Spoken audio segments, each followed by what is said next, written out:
मध्य प्रदेश के सीधी जिले के रिमरी गांव में सूरज मिश्रा हत्याकांड का मामला अब गर्माता चला जा रहा है। आपको बता दें कि अखिल भारतीय ब्राह्मण समाज सीधी के जिला अध्यक्ष पंडित राकेश दुबे के नेतृत्व में सूरज मिश्रा को न्याय दिलाने के लिए सीधी कलेक्टर के माध्यम से गृह मंत्री अमित शाह और मध्य प्रदेश के मुख्यमंत्री मोहन यादव को सीधी कलेक्टर महोदय को हत्यारों के ऊपर कठोर से कठोर कार्रवाई करने के लिए आवेदन दिया गया, जिसमें कुछ मांगों को भी रखा गया है। पीड़ित परिवार को 2 करोड़ रुपए की आर्थिक सहायता की मांग की गई है। इसके अलावा मृतक अपने परिवार का अकेला भरण पोषण करने वाला था, इसलिए उसके परिवार में से किसी एक व्यक्ति को सरकारी नौकरी दी जाए, हत्यारों को फांसी की सजा दी जाए, हत्या के अपराधियों का केस फास्ट ट्रैक कोर्ट में चला जाए ताकि इनको जल्द से जल्द कठोर सजा दी जा सके। आपको बता दें, इस पूरे मामले को लेकर अखिल भारतीय ब्राह्मण समाज मध्य प्रदेश के प्रदेशाध्यक्ष पंडित पुष्पेंद्र मिश्रा ने भी कड़ी आपत्ति दर्ज कराई। उन्होंने भी मध्य प्रदेश के मुख्यमंत्री और देश के गृह मंत्री अमित शाह से इस पूरे मामले पर कठोर कार्रवाई की मांग की है।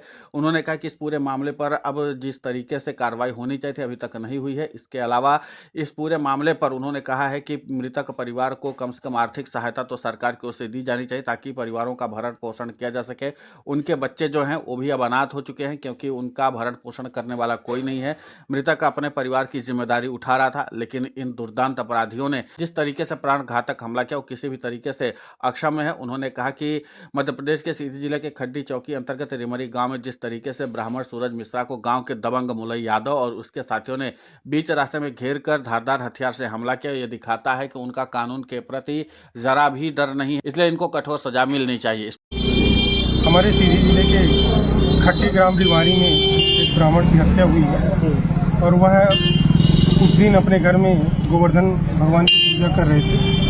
वहीं पे कुछ यादव घर के लोग थे जो नशे में लिप्त थे, उनके घर में वो पत्थरबाजी करने लगे और सूरज मिश्रा जी द्वारा उनका विरोध किया गया तो वो उनके ऊपर अटैक कर दिए और टांगियों से अटैक किए, जिसकी वजह से उनका सिर में टांगी धंस गई और उसकी वजह से उनकी मृत्यु हो गई। हम लोग प्रशासन से मांग कर रहे हैं कि क्या कानून व्यवस्था इसी तरह होगी? आज क्या हम सब अपने तरफ से कानून हाथ में लेकर कानून की रक्षा करेंगे कि कानून रक्षा करेंगे? आज कहीं ना कहीं ब्राह्मण बहुल्य होने के बाद ही मैं एक चीज़ बड़ी डंके की चोट पे कह रहा हूँ कि हमारे सीधी जिले के अंदर विधायक सांसद और सभी ब्राह्मण बहुल्य हैं, मगर इस घटना के संदर्भ में उन्होंने एक शब्द शोक संवेदना व्यक्त नहीं की, न पीड़ा व्यक्त की। हम लोग भी समाज से हैं, हम लोग ब्राह्मण हरदम हर समाज को लेके साथ चलता है, किसी समाज के लिए कभी द्वेष की भावना नहीं रखता है।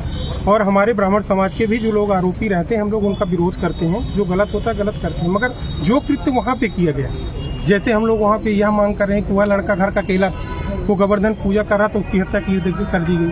हम लोग सरकार से मांग कर रहे हैं कि आप 2 करोड़ रुपए उनको मुआवजा की राशि दीजिए, क्योंकि वो घर में एक ही लड़का था भरण पोषण करने वाला, सिंगल एक लड़का। दूसरा, पूरे मामले को लेकर के आपकी प्रतिक्रिया बहुत महत्वपूर्ण होती है, आप हमें कमेंट करके जरूर बताएं। साथ ही हमारे चैनल को सब्सक्राइब करें, खबर को ज़्यादा से ज़्यादा शेयर करें ताकि आपकी आवाज़ और बुलंद हो।